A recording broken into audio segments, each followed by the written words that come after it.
वसईच्या दिवाणमान परिसरात एक धक्कादायक आणि गंभीर दुर्घटना घडली आहे।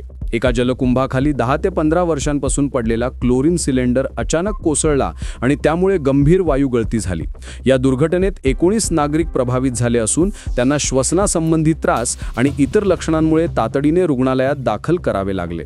दुर्दैवाने या घटनेत देव पारडिया व 59 यांचा मृत्यू झाला आहे। स्थानिक सूत्रांकडून मिळालेल्या माहितीनुसार हा क्लोरीन सिलेंडर अनेक वर्षे जलकुंभाच्या खालीच पडून होता आणि या धोकादायक स्थितीची माहिती स्वतः महापालिकेलाही नव्हती। घटना समोर आल्यानंतर वसई विरार महानगरपालिका यांनी त्वरित पावले उचलली असून शहरातील सर्व जलकुंभांची तपासणी सुरू केली आहे। तसंच प्रभावित नागरिकांच्या उपचारांचा संपूर्ण खर्च महापालिकेकडून उचलला जात आहे अशीही माहिती देण्यात आली आहे। मृत्यू झाल्यानंतर देव पारडिया यांचं शवविच्छेदन करण्यासाठी शव थेट जे रुग्णालय मुंबई येथे पाठवण्यात आलं, कारण वसईतील प्राथमिक आरोग्य केंद्रात शीत शवागार व्यवस्था उपलब्ध नसल्यामुळे शवविच्छेदन करता आले नाही। या संदर्भात आता या व्यवस्थेच्या अभावावरही प्रश्न उपस्थित होत आहेत।